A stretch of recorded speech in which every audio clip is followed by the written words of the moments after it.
Welcome back, lads. I think it's about time I told you my full story. A lot of you have been following me for a while now. Some of you are very, very new to the channel. But I've never sat down and made a video on who I am as a person, my full story, my upbringing, how I ended up getting to where I am today, the things I've been through, the lessons I've learned. To begin, I was born in England. I was born in a place called Coventry.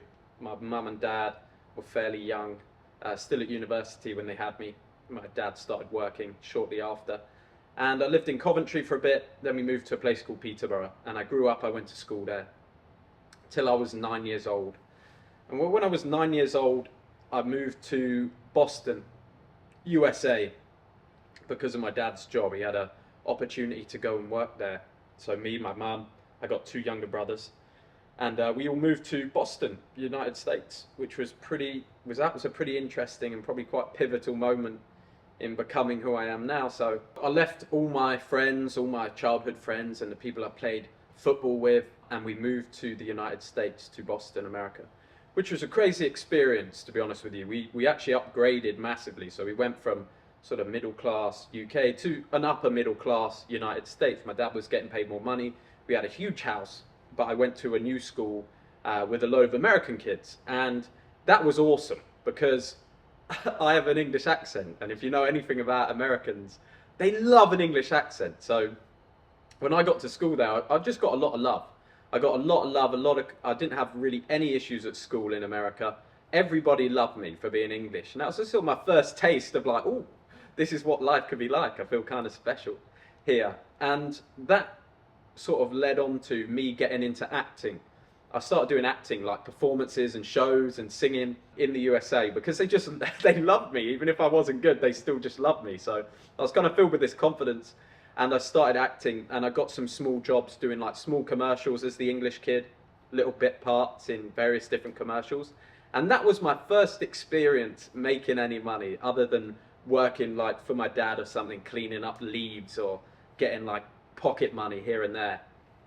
I first started doing commercials, and I get paid like $1,000 for a shoot. And I remember going there feeling super fucking special in the camper van at the back, getting my makeup done and shit, and getting $1,000 afterwards, which to me was like so much money. And my parents were kind of proud of me at the time as well, because I was a kid, I was making money. And that was where the first inkling of success was kind of born in me. I was like, I kind of love money. I love money and I want it. And I want to feel this feeling. I want to feel this success, which led me to where I am today. And I'll tell you more in the story. But I started acting, and we stayed in the USA until I was 12 years old.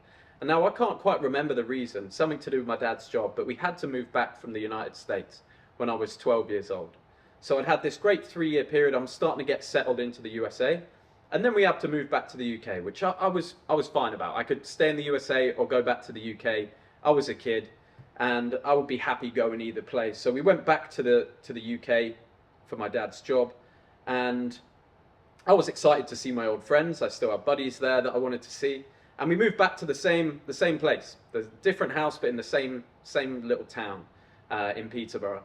And I got back, and I had to start high school, basically UK high school, which was an interesting time for me because I'd basically come from America, where they'd filled me with this confidence of being the only English kid, and I'd developed an ego at a young age for I'm making money, I'm an actor, I'm this young guy, and I'm going to be successful. And this is just at 12 years old. And I get back, and because I'm so kind of full of myself, when I get to school, I start obviously a new secondary school.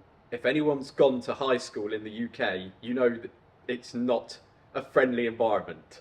It's a cutthroat, ruthless environment, and I just come through with bags of confidence, which people in the UK hate, which I think is kind of an issue with the UK. Like, everyone just loves putting each other down, and I was not used to it. I wasn't used to banter. I wasn't used to anything other than sincerity and me being awesome. So I got to school, and for year 7, every time a new year starts in high school, they have to like we call it an assembly. It's where everybody goes into the hall and they get welcomed in. And I spoke to the music teacher at this school, and I said, I want to do a performance. I'd like to sing a song for the entire year. I'd like to get on the stage and dance and perform and sing a Bruno Mars song. I believe it was. What song was it? There's a video of this somewhere. It was either Catch a Grenade for You or it was a Bruno Mars song anyway. So I get up on stage in front of the whole year. Oh yeah, by the way, everyone, this new kid, Jack Hopkins, just come from America, and he'd like to sing a song for you all. So I go up there, rip Bruno Mars, I put some hat on, and I'm just dancing and singing, and that just went terribly. Like, I don't know how well the song went, I'd have to watch it back. But people fucking hated me for doing that. Even my own friends were like, oh my God, he started off and given himself a very difficult school career. So that's how I began high school. And I was very quickly brought down to the level of like, you don't do that. You don't be confident like that.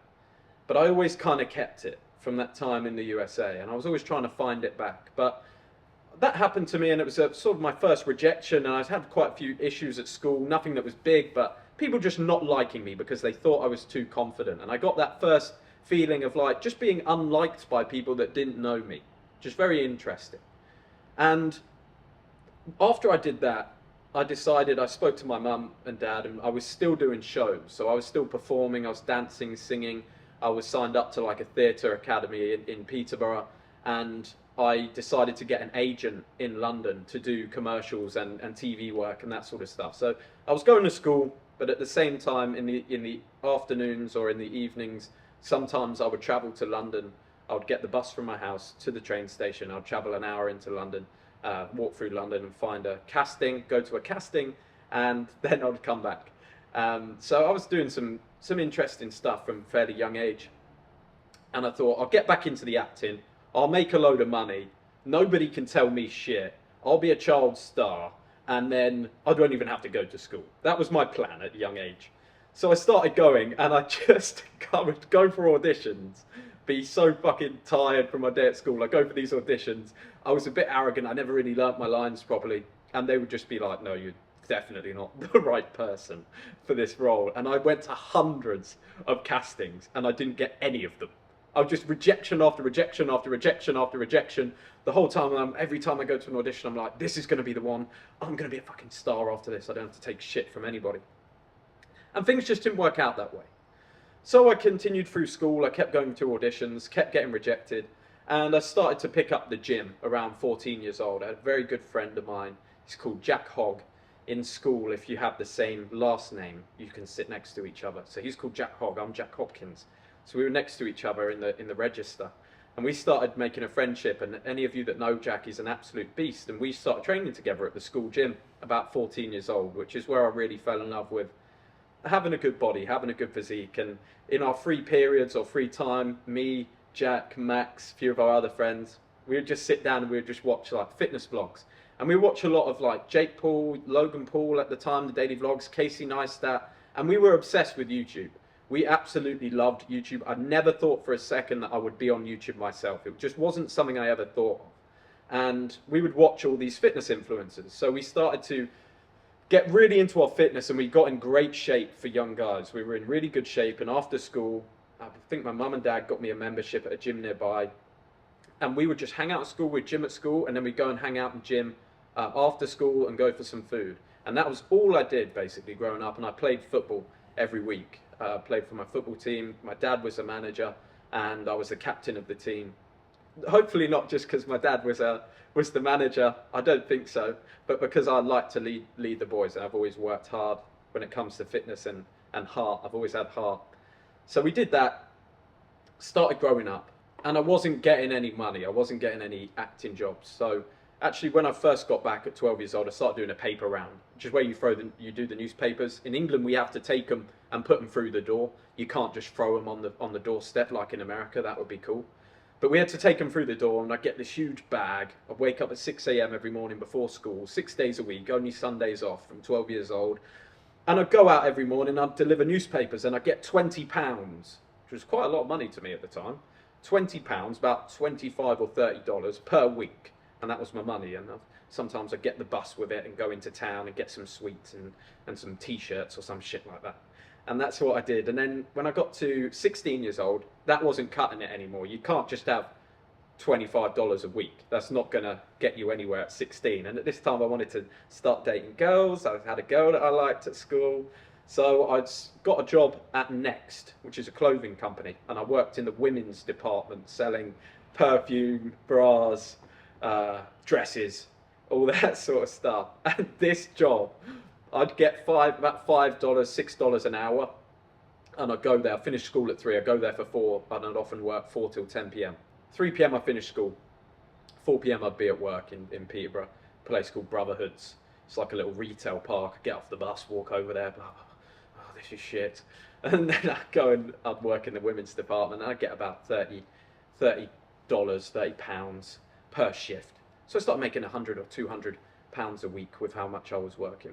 And this place was I just absolutely hated it. I had female bosses, absolute just dominatrix, just wanted to be the big boss and just loved telling me off because I was one of the only guys that worked there. So I really got the feeling of like, life can be pretty shit.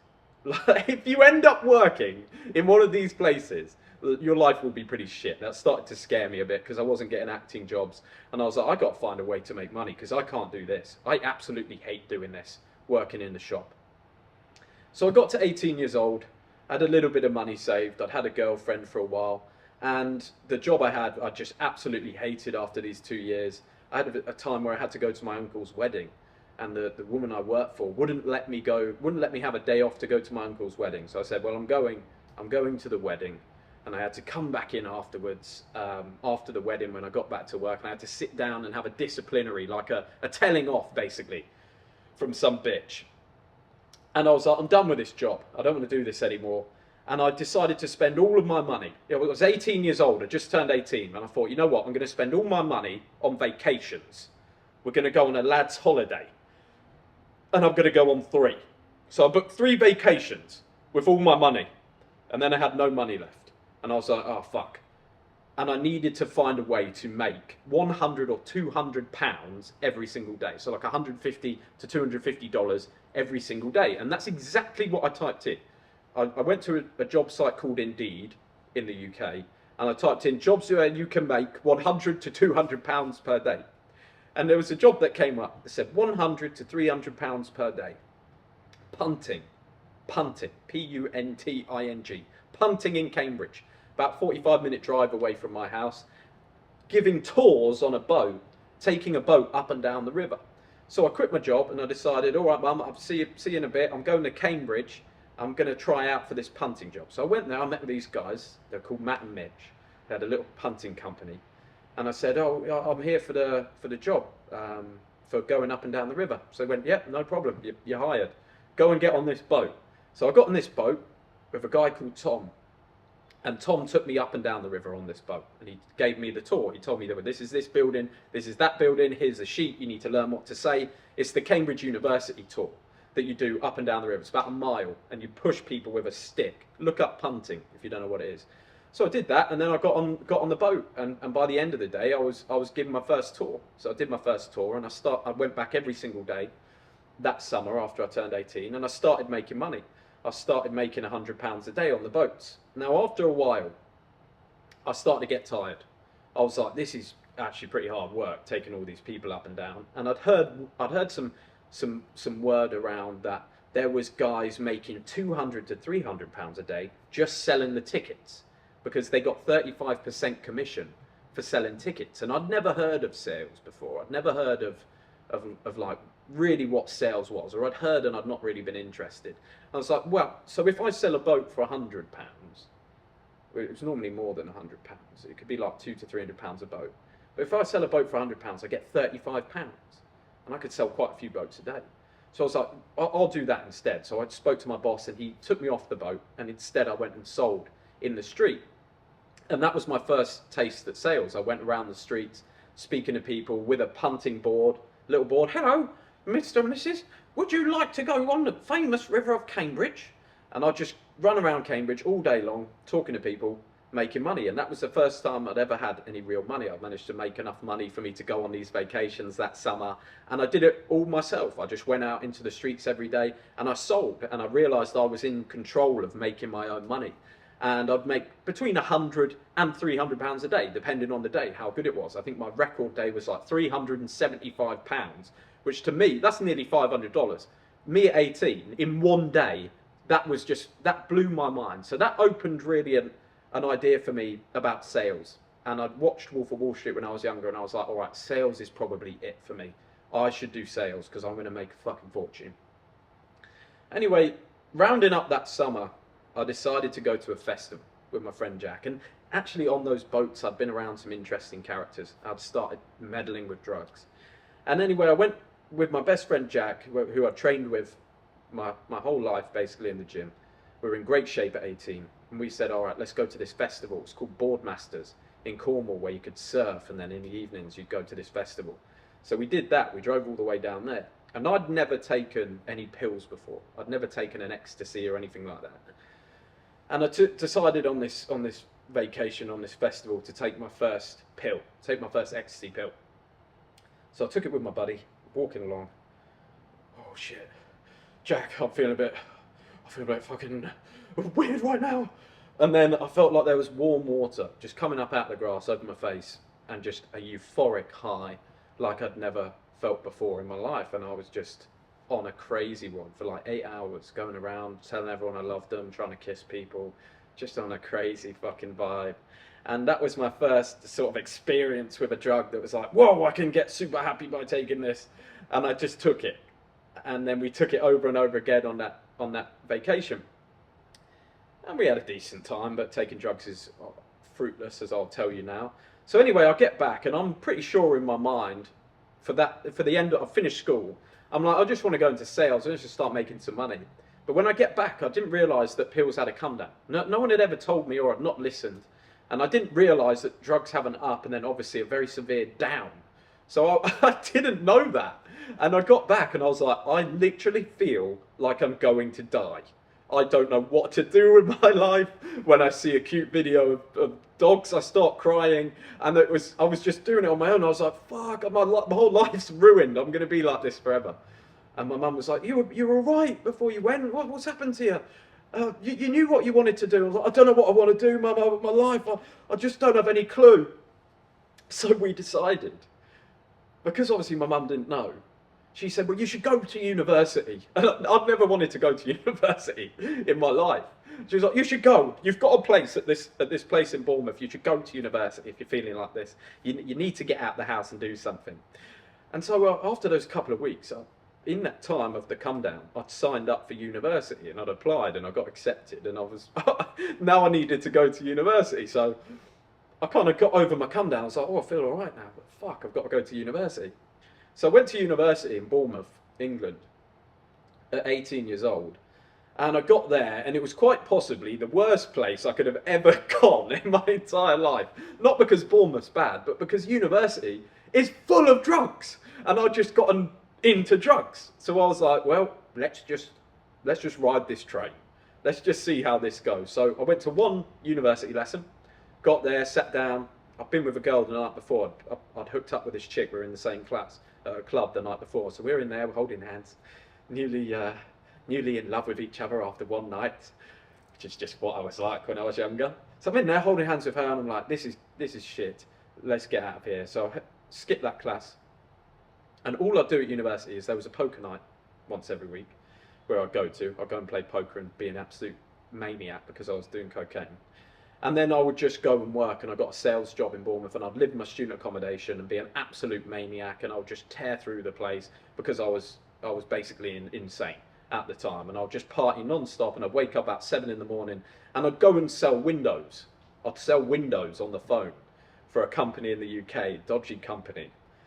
Which was just the only sales job. I was walking down the street actually, and a guy was saying, well, we've got sales jobs here. And I was like, oh great, this is going to be like the punting. This is going to be like the river in Cambridge. It wasn't like that. It was a very dingy back office of some window company. I had to call old people all day and try and get them to change their windows. But anyway, I started doing that. And the problem was my boss loved his coke. absolutely loved this coach. This guy was a complete lunatic. And I'm working in there. I've got a couple of my friends working in there with me as well. I'm sorry about that. You know who you are, Dan, George. I'm sorry for dragging you into that place. And we went in there. We worked there for a bit to get money because I wasn't going to university. I was just living off the money I made. And I got some money from a student loan as well. But this guy would give us Coke. If we did a sale, our boss would give us Coke. So we were just kind of hooked on this cycle of basically being addicted to gear, which is terrible. It's really not a good thing to do.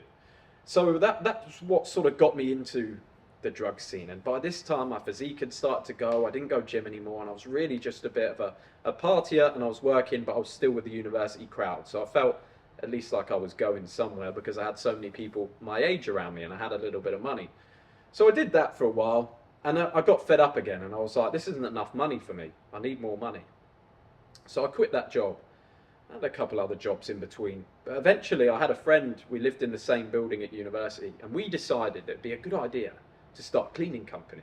Because everywhere is always so fucked at university. Everywhere is just dirty and horrible. And we're like, if we can make a cleaning company, no one wants to clean up themselves, and we can get some cleaners to do it, we'll make a fortune. We'll be rich. So we decided to make this cleaning company, and it actually went really well. We didn't do the original idea of cleaning students' houses, because if you try and get a student to pay for something, they never have. Students have money for drugs, food, and alcohol, and that's it. If you want them to pay for anything else, they never have any money. So that didn't really work. We went and did a load of flyer drops, leaflet drops, and we didn't get any customers like that. But then we went to the estate agents, because we knew at the end of the year, every house has to be cleaned. Every student has to have their house cleaned, otherwise they don't get their deposit back. And they use the deposit money, part of it, not all of it, but part of it, because they have quite big deposits, like $3,000 between everyone for a house of 5. They use the money from that pot, a bit of it, to pay for the cleaning. So we already had the money tied in with the estate agents. So we just went round and blagged it and said, look, we've got this cleaning company. We're called UniClean, and we think it'd be really great, obviously, as your student accommodation, to let us clean these apartments. And they said yes. And we picked up all the contracts for cleaning these houses. And they'd pay us like £300, £400 a house. And we'd only have to pay cleaners about £100 per house to get them in there and clean it. We didn't have to do any cleaning. So we went round all summer, opening doors, getting keys, checking places were clean. And we started this cleaning company just towards the end of my first year at uni. And we made about £20,000, so about $27,000 profit in a month between the two of us. And we were like, we're fucking rich. We'd never have to do anything again. We could just do this forever. So we got all our money. I started spending it, as I do. I went out, I got myself, spent like £5 on new clothes, got all the cool shit, looked like a G, going out to parties. I'm a businessman, I'm an entrepreneur. And then we went back to the estate agents to do the next month to get our business and make some more money and keep this company going. And they were like, well, yeah, it's an end of tenancy clean. So it happens once every year. And we were like, but what about sort of any cleaning you've got that needs to be done in the meantime? They said, no, we don't have any of that. So then we suddenly realized that our company that we made worked for 1 month of the year. So now I had my money, my little bit of money left, no job, no business. And I was like, shit.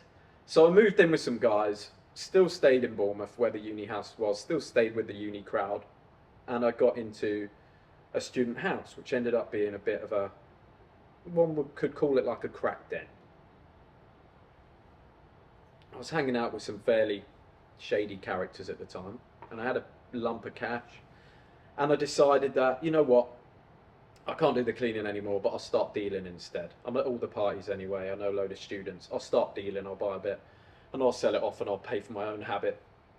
What the fuck was I thinking at the time? I mean, it's fucking crazy, but that's what I did.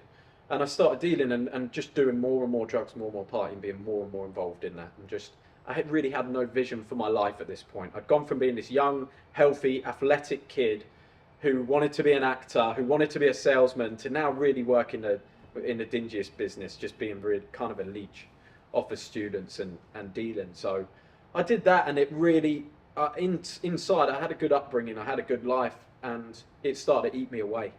And I couldn't deal with the feelings of me not being on the right path, so I started to do more and more my own drugs, more and more my own drugs and partying. And I just took myself down an absolute rabbit hole with it for about a year. I was drinking every day, I was doing a lot of drugs, and it got to a point one day where I looked at myself in the mirror on just an especially bad come down, and I looked at the broken version of me, this scrawny little crackhead, and where I was living and the shithole place I was at, and I just thought, this stops right now. I was so anxious I couldn't leave the house. I couldn't even sell. I couldn't deal anymore because I couldn't get in the car to drive. I was too fucked up. I was running out of money. So I just decided to quit it all. I quit it all. I went cold turkey, drugs, alcohol, cigarettes, selling the lot. But I basically decided to turn my life around. And I had a girlfriend at the time, and she was doing the same as me. She was a bit of a party animal, and luckily she decided to support me as well, and she decided to get clean and not do this stuff anymore, and we both went sober together. And I decided to get back into sales and do a sales job. And I was about 21. Yeah, I was about 21 at this point. So I was 21, and I started working in sales again. I got myself clean, and I signed up for an MMA fight to do an amateur MMA fight to get myself in the gym again. And I absolutely loved it. I fell in love with it. I'd work all day on the phones. I was selling business telecom systems. I'd work all day cold calling people. I'd make a bit of money, and then I'd go home. I'd get changed. I'd go to training. My girlfriend at the time would make me dinner, and then we'd go to sleep. And she got a job as well. She would work, and that was all we did. That was all we did for about a year. We did that, and I was clear-headed again. I started to think like, oh, maybe my life could go somewhere. I won my MMA fight. There's a video of that on my YouTube. And that was a huge confidence boost for me. I started getting around some guys that were working in sales and a bit of a better influence. And I started to change my life, and I started to feel pretty good. Me and my girlfriend saved up, and we got an apartment together. We didn't buy it. We just moved out of this house and started renting together. We got a nice apartment. And we lived there, and we were quite happy and content for a short amount of time. And I was enjoying being clear-headed and not having anxiety and not fucking around with any drugs and alcohol anymore, which was really good for me. And that came to a point where I switched jobs. I became a manager in a telecom system and a telecom communications company, managing a sales team, and I was earning about $50,000 a year, which for my age, considering I had no qualifications and was a bit of a fuck up, that was pretty good for me at the time. If you're in the UK, that's a decent salary for a 21-year-old, and that's how much money I was making. So I was starting to put some money away. I wasn't spending it all anymore. I started to save. And I was thinking, oh, things are going to go pretty well. I could probably make up to 6 figures at this job if the company grows. It was a pretty new company. And then COVID hit, and it was the best thing that ever happened to me. COVID hit, and I had to go and stay with my girlfriend at the time in the house together. We had to live together, which just, if you live with someone every day, you can't go to the gym, you can't get out of the house, it will just completely destroy your relationship very quickly, which it gradually did to us. We didn't have any big fights or anything, but we did start to drink a little bit again, and we just got kind of fed up with each other over this period. And life got sped up, that relationship got sped up, and I started to feel pretty unhappy with where I was at. But at this time, I got furloughed from work. In the UK, you could go home, not work. Your company would send you home, and you got 75% of the money that you were being paid before, but you didn't have to work. So I got a second job with this guy called Tony. God bless you, Tony. Tony Aidener. I'd met him. He was a client of ours that I'd spoken to on the phone, and he'd started a company selling alarm systems. And I liked Tony. I really liked the guy, and he was awesome. We hung out a fair bit. But I started working for Tony, and he'd send me leads to call to sell alarm systems, home security alarms. And I started doing that. So I was actually making the most money I'd ever made in the middle of COVID with nothing to spend it on. So I started to save my money. I really started to save. I didn't save it all. Still had things I had to pay for. At this time in my life, I wouldn't spend more than £20 a month. No, £20 a week on food. Me and my girlfriend would go 50-50. Sorry about that to my ex. I was just a fucking kid back then. I didn't realise the man had to pay for everything. Sorry about that. But we'd go 50-50, and I'd spend £20. She would spend £20. We'd spend £40 a week on food. That was it. And we pay our rent and all the rest. But I got this job with Tony, and he was a great guy, and he kind of showed me, he believed in me again. He was this guy that believed in me again, and he was so nice to me. He just thought I was awesome. I was a top seller there. I was a top seller. I did make decent money for him and myself. And he just believed in me again. And he was such a positive guy that he really saw something in me, and it made me believe in myself again. And when I was sitting in my room during COVID times, I started to make a dream board. I started to read self-development again. And I started to make a dream board about where I wanted my life to go. And I got these ideas from the movie The Beach that I might want to go to Thailand. And I started cutting out pictures of villas, Ferraris, and Kawasaki Ninja sport bike. I always wanted to learn how to ride a motorbike.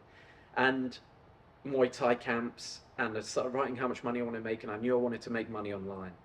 And it got to a point where I'd had all these dreams. And I thought, you know what, Jack, if you want to really achieve this stuff, you're going to have to get out of Bournemouth. You're going to have to leave your girlfriend. You're going to have to cut this off. And well, I broke up with my girlfriend at the time, and I moved back home with my parents, and I had money saved. I had probably in total about £15,000 saved.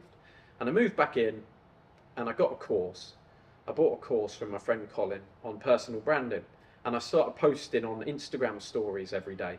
And I was like, I'm going to do some social media. I'm going to do online fitness coaching. I'd gotten back into the gym. I was looking great. So I started doing some online fitness coaching, and I booked to move to Thailand.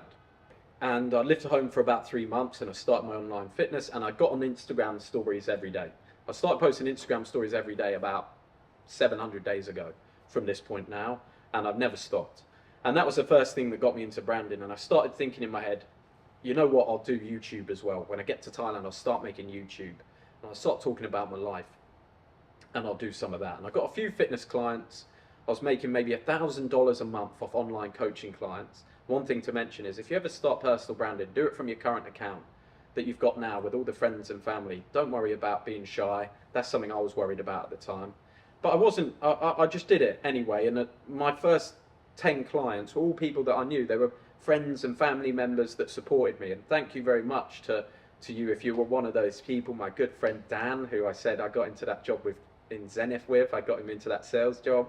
Guy, he was a godsend for me. He was one of those friends that just, it didn't matter how much of a degenerate I became, he always had my back and he always looked out for me, and he's never had a bad thing to say about me, Dan. So Dan Walsh, you're an absolute legend. He was one of my first fitness clients. When I signed up, he paid me every month to see me do this new thing, and that was really big for me, man. So thank you so much. And you know I've got you now. Anytime you want to come here, anything you want to do, I got you. But we did that, and I moved to Thailand, which was nuts. Still COVID times, so you had to jump through some hoops to get here. And I ended up in Bangkok, and I spent one night in Bangkok, and then I moved to Koh Samui. Didn't know a soul, didn't know a person, never been here before in my life. And I decided to just figure it out. And this time in Thailand completely changed my life forever. Because I had to figure things out for myself, and I had to figure money out for myself, big time, with no support, no people, no nothing. So I arrived here in a foreign country, and I moved to the island of Koh Samui, and I started making my content. I started getting in really good shape, started getting a tan, meeting a few people, and I got pretty dialed in. But at the same time, I got into the women and the partying again, because it was awesome. I was like, I've only partied in the UK, which is shit, by the way. And then you come here and you party with Thai girls and have a good time here, and that just blew my mind. So I spent all my money. I spent my 15,000. I think I spent it about 3 months. And I was like, shit, I've run out of money. I had an Amex card, so I bought my own course with an Amex, my high ticket, and I got 5 grand out of that, and that was the last of my money. And I was like, I started sweating because I was thinking, shit, I've got to fucking go home. I'm not going back to that life. This is really bad. So I'd spent all my money, been a bit of an idiot, and that was the wake-up call for me, with the sort of world caving in, no support there. I could always ask my mum and dad. I did actually ask my dad for some money, and he sent me £1,000 per month. God bless him, to keep me out here. Thank you, Dad. That was awesome. So he sent me £1,000 a month. He wouldn't send me money all in one go. I wanted 5 grand. He wouldn't send me it all in one go because he knew I'd spend it. He sent me £1,000 a month, and that kind of kept me going. I had the money on my credit card. And I sat around and I was angry, and I wasn't appreciating what I had in the world, the support and how far I'd come and who I was. And one day that just changed for me, and it was the day I took out that money from my credit card, and I realised I really had to make things work. And I sat around and I thought, I had a place to stay, I had a girl, I had some friends here, I was living in the sun, I was training every day. I thought, Jack, you've got it all, mate. Everything you ever wanted, you've got it all right now. And I decided to be a happy person. I decided to be happy. I decided to kick the alcohol and partying on the head again. I went totally sober. And I decided to get to work. I started training harder, pumping out more stuff for my fitness content, gaining clients. And it got to a point where I was in the gym, I was dialed in, I was making my programs, I was giving coaching, I was the most dialed in I'd ever been, I was super disciplined, and I was in incredible shape. And I met a guy called Hamza in the gym in Thailand. And we just chatted to each other. I had no idea who he was. And we had a little chat together, and I was like, my friend Bill had actually said to me, oh, that guy's Hamza. He's a YouTuber. So we ended up talking. I was like, you're Hamza, aren't you? And he was like, yeah, so you do YouTube. And we just started chatting and became friends. And then we didn't really talk at all. We swapped Instas, but we didn't chat. And then we met again at a Muay Thai camp, like a Muay Thai class. And we sparred together. And Hamza put me on his Instagram, put sparring the CEO of testosterone. And that's where my name came from, because at the time I was so big into my testosterone optimization. I'd managed to triple my testosterone levels from when I was in a 9 to 5 using natural supplements, sunlight, various different things. And that was part of my program at the time that I was doing my online fitness stuff for. So he called me the CEO of testosterone. He put that video out, and I got I think I got like 2,000 followers from him putting that video out, of people that just liked the stuff they got put onto me. They liked the stuff that I was putting out. And me and Hamza hung out for about a month. And in that month he said, Jack, you've got to get on YouTube. Thank you, Hamza, for saying that. As if I fucking one of the best things you could have ever said to me. And he said, get on YouTube, do a video every day, don't fucking stop. So I got on YouTube and I did a few videos. You can check them out at the start of this channel, of not really knowing what I was going to do. And then I decided to do some cold approach. I just got my camera out when I was with Hamza, and we did some cold approach together. And those videos went quite big, and I started to get a following. And I'd met this guy, Bill, and we were both still very short on cash, me and Bill. He had his marketing company doing online marketing and courses, and I had my fitness coaching, but it wasn't making enough money. And we suddenly had 250,000 views on a cold approach video. And we sat down together, me and Bill, and we were like, Jack, what do you know about? Because we both need money. I still had to pay off this debt. I had to pay my dad back. And I had to pay off this £5,000 credit card. So we were still in pretty dire circumstances. We had really zero cash, like zero money to spend. And so we sat down together and we thought, well, let's do about the testosterone. Let's build a little community about boosting your testosterone and give them your training programs, how you got into shape, and teach them the supplements that you take and that sort of stuff. And me and Bill came up with the idea and we launched it. That was my first ever course. We launched it on my channel and we made £5,000, the amount I needed to pay off my credit card. We made that in our first 24 hours. And it was like a light bulb moment of like, if we keep doing this stuff, staying disciplined, making videos every day, and we ride this, Bill, we can make a lot of money doing this, and we can help people at the same time. This is something that we actually enjoy. So I'd made videos every day for about 6 months, and I got myself up to about £10,000–15,000 pounds a month income through that one course in the community. It was called Gorilla Tribe at the time. Now the course is $99, so it attracted some interesting characters, and eventually the chats got overrun by people, and there was just a load of horrible shit going on in the chats, and we had to stop selling it. We had to stop selling the courses, and we had to close the chat for no new members, and we finished that. But that took me out of poverty basically, and that from 0 to 10k, paying my dad back, finally having some money and putting it into YouTube. That's where my life really started to begin, and me and Bill kept working together. And then we thought, well, we kind of got to make more money than this. We've got to make more than 10 to 15,000. And at the time, I'd come on from the testosterone stuff. I was like, my life isn't just about testosterone. That's an important part for a man, but it's a very small part compared to all the lessons I've learned. So I was like, why don't we make a more expensive community where we can meet other guys like us, where we can teach them what we know, they can teach us what they know, we can make money together, and we can travel the world. Like, wouldn't that be awesome to have a group like that? And that was where the idea for the New Elite was born. And we also had the same idea to do, well, for guys that are not ready for the New Elite, that aren't ready to be in a network with us or travel, well, how did you first make money, Jack? Oh, I made it in sales. Let's teach guys how you did that in sales, and we'll get someone that's already done 7 figures in sales to be the coaching side. And that's how we created our 2 products. It was absolutely insane. It was just one of the most beautiful periods of my life. I really hope to, I'll probably tell the Thailand story all in one because I'm missing so much out. But we started to do that, and I got a villa, and I'd written down that dream life. You remember when I'd been working the 9 to 5 in Bournemouth, I'd written down that dream life, and suddenly I'd lived it. I suddenly had it. I made more money than I'd even written on that list. I had the Kawasaki Ninja. I didn't have the Lambos or anything, but that's fine. You can't really get them in Thailand. And I had the 4-bed villa, and I had the girl, and I had everything. And I achieved the dream life, and that was an amazing moment for me. We ran with the courses, and I got a message from Imam Gadzi. And I was a big fan. I've always been a big fan of Imam. I absolutely admire what he does, and he's younger than me. So that was crazy. He messaged me having seen my MMA fight when I posted it. And we started chatting to each other, and I asked him for some advice, some mentorship on how I could get my business even bigger. And he gave me sent me a voice note, a few voice notes about this stuff, about how I should grow my channel, how I should grow my business. And that was last year, the start of last year. And we took our business from that £20,000 a month up to $110,000 was our biggest month last year. And that was just absolutely insane. I ended up meeting with Iman, going to Dubai for the first time, getting around new people, doing some amazing podcasts around the world, making so many new friends through the New Elite. We've now got a huge network, over 260 members worldwide. Some of them have become my greatest friends, 6-7-figure entrepreneurs. And we started all hanging out together. And that brought us, one of Iman's advice was you need to get out of the island life. So I left the island of Koh Samui and I came to Bangkok instead.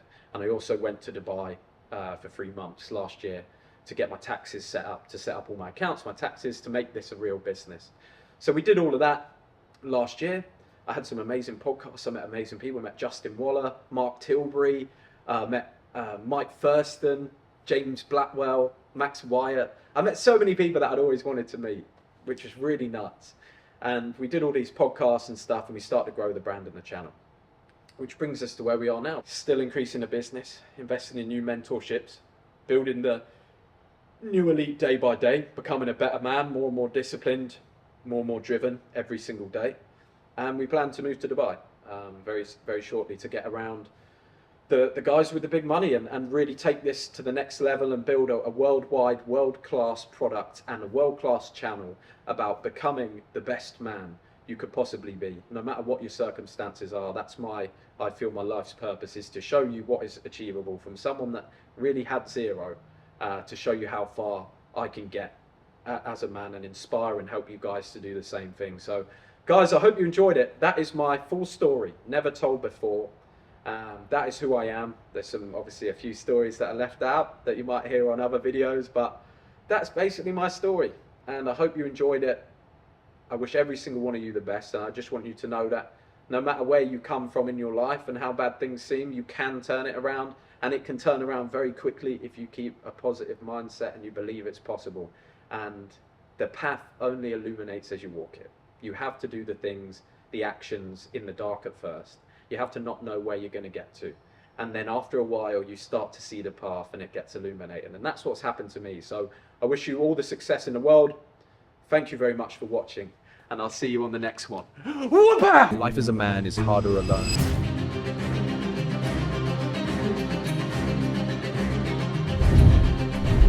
In the world of men who dare to dream, the path to success can be a lonely road. You're pushing boundaries, but deep down, you know what's missing. The New Elite is an entrepreneurs network, mainly focused on my philosophies around being an elite male. When someone comes in from even a 9 to 5, they're making 10 grand a month, and they see there's a guy who's totally free making 200 grand a month, the things that he can tell you will change their life. Everything you need is coming to you. The lessons that you need to learn, the money that you want to earn, it's all coming to you in good time. But anything that comes to you before your time will be squandered. The most important thing you can learn is the wisdom. You have to learn the lessons. You have to live the life. The game is not about the trophies. The game is not about what you get at the end, the car that you have, the money that you earn. It's about the person that you become.